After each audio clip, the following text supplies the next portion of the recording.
नमस्कार। ग्रहों की गोचरीय स्थिति पर रेगुलर वीडियो पाने के लिए साप्ताहिक राशिफल, मासिक राशिफल, त्रैमासिक राशिफल और ग्रहों के बाकी गोचर पर भी रेगुलर अपडेट्स पाने के लिए, जिसके हिसाब से आप अपने जीवन में थोड़ी गाइडेंस प्राप्त कर सकें, इसके लिए मेरे चैनल को अवश्य सब्सक्राइब करें। जिन लोगों ने सब्सक्राइब कर रखा है वो ऑल ये जो नोटिफिकेशन सेटिंग होती है इसको क्लिक करें, क्योंकि कभी कभी कुछ लोग बोलते हैं उनको नोटिफिकेशन नहीं मिलती। आशा करता हूं चैनल को सब्सक्राइब करेंगे और रेगुलर वीडियोस अवश्य आप देखेंगे। नमस्कार। ओम गणेशाय नमः। ओम नमः शिवाय। मैं निखिल ज्योतिष आचार्य आप सभी का मेरे चैनल पर पुनः स्वागत करता हूं। आशा करता हूं कि आप सभी स्वस्थ होंगे। महादेव की कृपा आप सभी पर सदैव बनी रहे। कि वीडियो मीन यानी कि पाइसेस के लिए बहुत विशेष है, क्योंकि वीडियो है मंगल देवता के राशि परिवर्तन के बारे में। मंगल महाराज राशि बदल रहे हैं। कब बदल रहे हैं? 16 जनवरी 2026 को। कहाँ आ रहे हैं? आपके 11वें भाव में। कौन सी राशि में? मकर राशि में। कब तक रहेंगे? 23 फरवरी 2026 तक रहेंगे। मंगल एक बहुत विशेष ग्रह है। बल, पराक्रम, शौर्य, लॉजिकल रीजनिंग, वाक्य पटुता, कार्य पूर्ण करने की क्षमता, उत्साह, कॉन्फिडेंस, सेल्फ बिलीफ, बहुत चीज़ों का, रियल एस्टेट, भाई बहन, बहुत चीज़ों का कारकत्व तो मंगल के पास है। इसलिए मंगल की प्रधानता, मंगल की विशेषता बहुत ज़्यादा है। मंगल 2 भावों के स्वामी हैं। भाग्येश है, धनेश है आपके लिए, और उनकी 3 दृष्टियां भी हैं। एक दृष्टि से धनस्थान को देखेंगे, एक से पंचम को और एक से छठे घर को देखेंगे। लेकिन जब मंगल यहां पे आ रहे हैं तो उनकी युति भी बहुत ग्रहों के साथ हो रही है। मंगल और शुक्र की युति होगी, क्योंकि शुक्र 13 तारीख को यहीं पे होंगे, आ जाएंगे। सूर्य 14 को आ जाएंगे, बुध 17 को आ जाएंगे, तो एक दिन बाद आएंगे, लेकिन मैंने उनको भी इंक्लूड कर लिया। तो यहाँ पे हम मंगल के गोचर की बात तो करेंगे ही, बाकी जो ग्रहों हैं उनके युति का प्रभाव भी क्या पड़ेगा मंगल पर, उसकी विवेचना भी करेंगे। यदि आपकी लग्न राशि या चंद्र राशि मीन है, दोनों ही गाइडेंस के लिए इस राशिफल को देख सकते हैं। जहां से ज्यादा सूट और लेट करता है वहां से देखिए। व्यक्तिगत तौर पे मेरा मानना है लग्न से देखेंगे तो अच्छा, इनकेस नहीं पता है तो चंद्र राशि से भी इसको देख सकते हैं। इस वीडियो को उपयोगी बनाने के लिए मैंने इसको कुछ भागों में बांटा है। पहला पॉजिटिव्स, फिर नेगेटिव्स और फिर उपाय। शुरू करेंगे पॉजिटिव्स के साथ। शुरू करते हैं पॉजिटिव्स के साथ। सर्वप्रथम ये देखना है कि मंगल कहाँ पे आए हैं। मंगल आपके लाभ स्थान में आए हैं। इस पर जाने से पहले कि कौन से भाव के स्वामी हैं, किसके साथ बैठे हैं, वो उच्च के हो रहे हैं, स्थान बल मिल रहा है। और 11वें घर में पैसा, धन दबा के एकदम बड़ी मात्रा में आपको प्राप्त होने वाला है। आपके वो भाग्येश हैं और उच्च के हो रहे हैं, यानी कि भाग्य भरपूर साथ देने वाला है।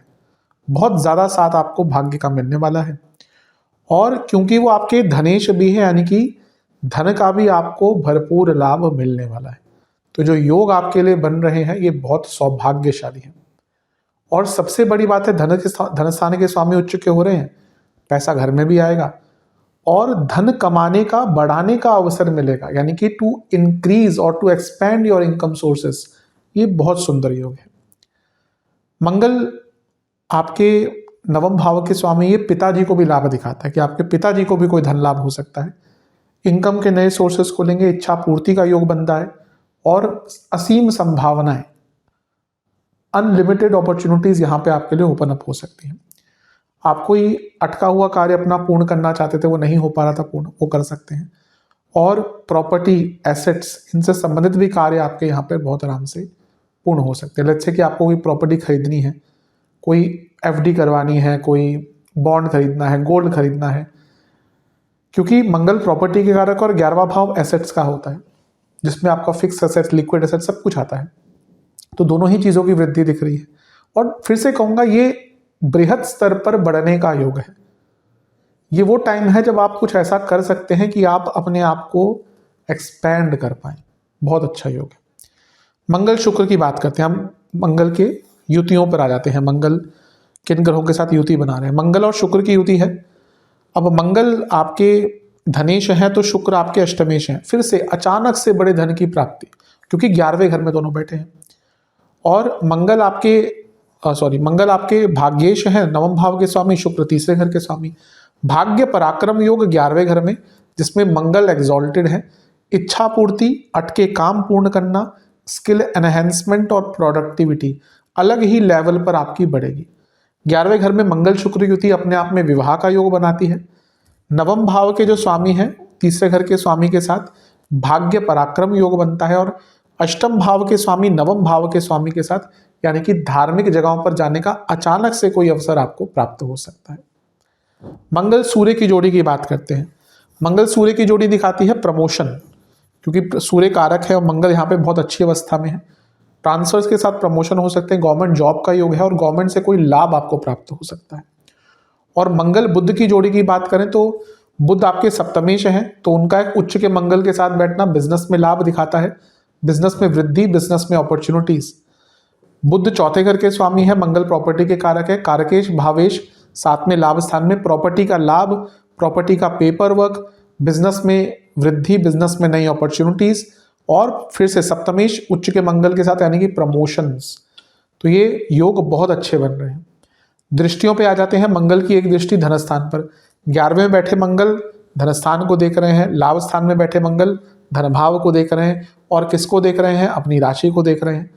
धन आगमन, देखिए कभी कभी मैं हमेशा बोलता हूँ ना कि ठीक है, आपकी दशा अंतरदशा डिसाइडेड एट बर्थ, जब आप जन्म हो गया आपकी दशा अंतरदशा डिसाइडेड हो गई, ग्रह का योग डिसाइडेड हो गया। गोचर इसलिए समझना महत्वपूर्ण होता है कि गोचर एक कॉन्स्टेंटली मूविंग चीज है, तो कभी कभी वो 40 दिन का कालखंड आपका जीवन बदल सकता है, और ये 45 दिन का कालखंड, अब ये मैं ये नहीं कहूँगा कि यहाँ पे अभी कुछ हो जाएगा, वो अवस्था पे डिपेंड करता है। लेट्स से आप बहुत टाइम से मेहनत कर रहे थे तो आपको भरपूर धन मिलेगा।